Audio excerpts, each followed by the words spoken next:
Now turns to Part 2. Part 2. First, you have some time to look at questions 11 to 17.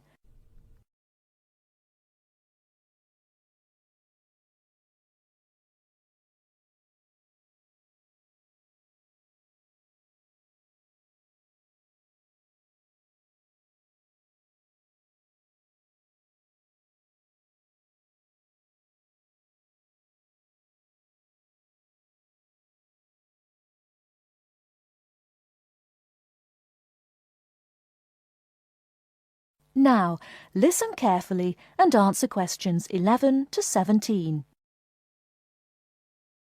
Hello, and thanks everyone for coming here today. I know it's always a bit stressful going for a job interview, but it's best to be prepared. For any of you who may not know me, my name is Fiona Ogilvie, and my job is to offer guidance and support for students with special needs. Now, you wouldn't be here today if you weren't interested in finding a job in the holidays. So let's get down to it and see what things you need to be looking out for. Most of you, I hope, will be applying for jobs with the companies that have been recommended by the university. The reason for this is that we here at the university already know these companies and have established good working relationships with them. I've also been to visit all of them and checked out the facilities they have to offer. You really need to make informed choices when you're looking for a job and make sure you know before you even get to the interview stage that your needs will be met.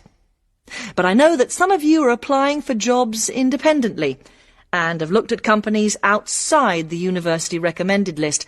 So for you, it's best to plan ahead and be aware of what it is you may need while you're working. Things that you need to check when you go for an interview are there enough toilet facilities and are these easily accessible? Also, you want to check that all the public areas inside the building are barrier-free, so you can get direct access to these public spaces whenever you need to. And ask about ramps into the building, so you know how many there are and where they are located. These kinds of things are so much more difficult to sort out when you've started work, as they take time. But ramps are an absolute must, so please make sure you know where they are. Another thing you must make sure of is that the lifts have the correct lowered control panels. Ask if all the lifts have this facility or if it's only certain ones. Now, something I think that is often overlooked is working hours. What you want to make sure of is that you get flexi time. This basically means that your working hours are flexible and you can clock on and clock off in times that suit you. Within reason, of course. Most companies do recognise that it takes much longer for someone in a wheelchair to get on and off buses and trains. Public transport can take that much longer, so you need to be organised and prepared. And for those of you lucky enough to own a car, check how many disability parking spaces are available. Remember that it's your right to have a disabled parking space. These also need to be near enough to a wheelchair accessible entrance or ramp. OK, are there any questions before we move on? Before you hear the rest of the talk, you have some time to look at questions 18 to 20.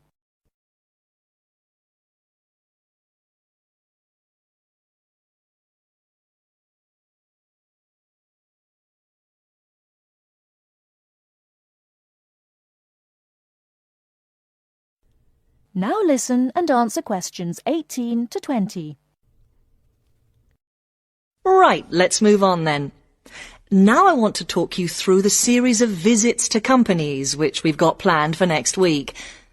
On Monday morning, we will be visiting the Lowland Hotel. They have various summer jobs available, working as a receptionist or conference organiser in their busy conference centre, organising and setting up conferences. You need to be prepared for working in an office environment and spending quite a bit of time talking on the telephone. The bus leaves for the hotel at 9 a.m, so make sure you leave yourself plenty of time to get there. When you arrive at the hotel, please gather in the reception area and wait for someone to take you to your first session, which will be a talk. The talk at the hotel will begin at 10 a.m. and then there will be a short tour of the hotel. There will be a light lunch provided, which is usually salads and sandwiches. The next place we'll be visiting will be on Tuesday afternoon. We'll be going to visit a little local company that makes handmade paper and cards. For those of you studying art, this may be just what you're looking for.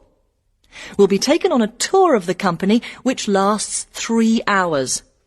The tour will start at 3:30 p.m. and after that you'll have a chance to meet some of the staff. Tea and coffee will also be provided. We have no trips planned for Wednesday, but on Thursday morning we'll be going to Tobago Travel Agency.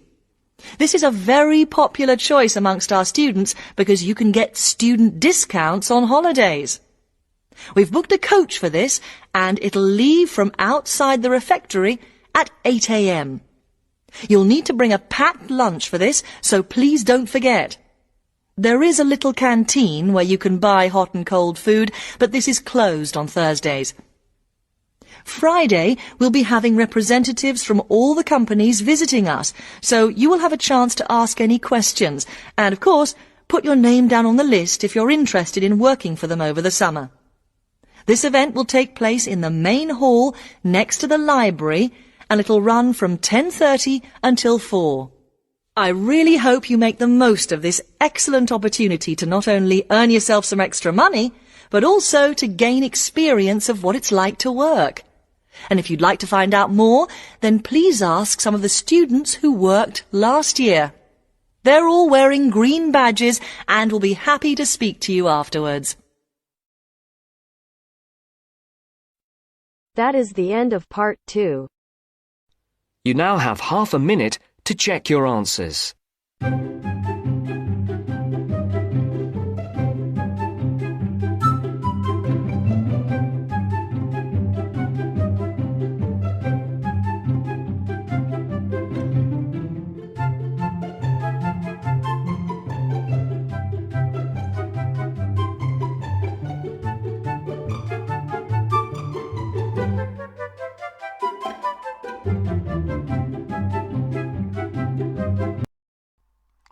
Hi, this is IELTS Bob. I would very much appreciate it if you could like, subscribe and share this video, as this will enable me to help more IELTS students reach their IELTS goals. Very much appreciated. Thank you.